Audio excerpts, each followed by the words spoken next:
Hey guys, Bowling Boy here. Make sure to drop a like and subscribe. Today, we're going to be trying to find out who the best offensive player of all time is. Alright, let's hop right in. Let's get into a quick explanation for the video. I want to preface this by saying I'm not talking about the best scorer of all time. I'm talking about the best offensive player of all time. That includes playmaking and scoring. Alright, with that out of the way, let's get into more an explanation. I will not be counting anyone from 1969 and earlier. Back then, there were only 8 teams in the league, and the competition was terrible. That means no Oscar Robertson, no Wilt Chamberlain, and no Elgin Baylor. And yes, I am biased towards the present NBA, but for good reason. NBA players are much more skilled and athletic due to training, and there's been a massive scoring boom in this league. This doesn't mean the defense has gotten worse. It's actually gotten better. There's a common belief that in the 80s and 90s was better defense because it was more physicality and it was a man's game. On the contrary, it was a lot easier to score as there were no help defense. Just look at this. In the 80s and 90s, there was a rule called illegal defense. It basically meant that either you had to stick to your man or commit to a double team, leaving the player you're supposed to guard wide open. There is no help defense allowed under this rule, and it made isolation much easier than today. Just check out this play. Charles Barkley is in the post, and all the defenders are forced to clear out and watch him. Look at all that space. If one of them goes over, they cannot go back, and they're forced to leave their man wide open. If they go in the middle, illegal defense is called, leading to technical free throws. This made it very easy to score. Another example is right here. Mitch Richmond is posting up against a smaller guard, but his teammates are unable to help because they must stay close to their man. This leads to easy buckets. Also, it's a myth that the hand check was legal in the 80s and 90s. As you can see on the rule on screen right now, the hand check was abolished in 1979. This new rule clarified hand checking and essentially had it destroyed completely. Clearly, it was much more simple to score, and there was less creativity and more stagnant offense.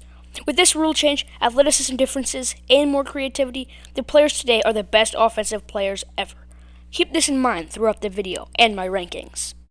Let's kick it off with some honorable mentions.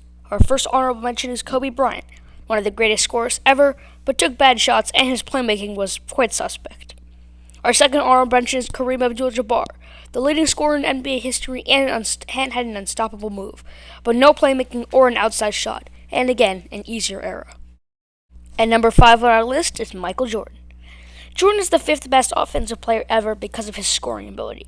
He averaged 30 points per game for his entire career, including 10 scoring titles. While it's easier to score in his era, you cannot argue with the raw numbers. He scored over 30 points per game in 8 times, including 2 35-point per game years. Jordan was efficient too, as he had a PER over 28. However, Jordan only shot 32% from 3 and did not have an elite playmaking ability, which is why he only ranks in at number 5. At number 4 is LeBron James. LeBron ranks in at number 4 because of his ability to make his teams better and his all-around excellence. LeBron is the only person in NBA history that is top 10 in assists and points. He's a rare player that has adjusted his game from a pure slasher to a good shooter in the three-point era. Looking further into the stats, you can see that he's first in NBA history in points generated, meaning he's responsible for the most points in the history of the NBA. At number 3 is Kevin Durant.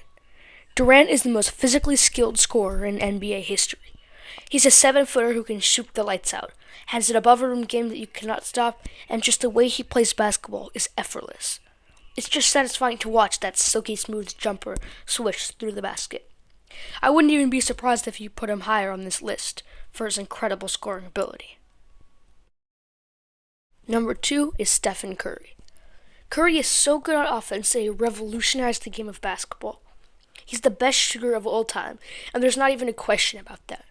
It seems like he cannot miss from 3, from mid-range, and he's even a solid finisher. Steph's handles are incredible, his playmaking is more than solid. The amount of attention that defenders have to pay to him is unmatched. Just Steph's presence on the floor makes more wide-open looks for his teammates. But even if he's doubled and triple-teamed, Curry can still make his shots. Steph is so good at shooting that no shot he takes is a bad shot, even half-court ones. Once again, I wouldn't be mad if you put him higher on this list. I believe that the best offensive player in NBA history is James Harden. He has the ability to score at will, as he's a 3-time scoring champ with 3 seasons scoring more than 30 points per game. He's also one of the best playmakers in the league, as he has had double-digit assists more than 3 times in his career. Since he has become a focal point of the offense in Houston, he has averaged 30 points, 8 assists, and 5 rebounds with great efficiency. Even when he isn't the number 1 scoring option, he's a stellar off-ball player. My final argument for Harden is his creativity. He popularized the double step back, the Euro step, and has a unique ability to draw fouls. This is why I think Harden is the best offensive player ever. Hey guys, thanks for watching. Again, make sure to drop a like and subscribe, and comment down below if you agree or disagree with my picks. Also, what videos do you want in the future? Alright, that's it for me. Baller Boy, out. They do have a timeout.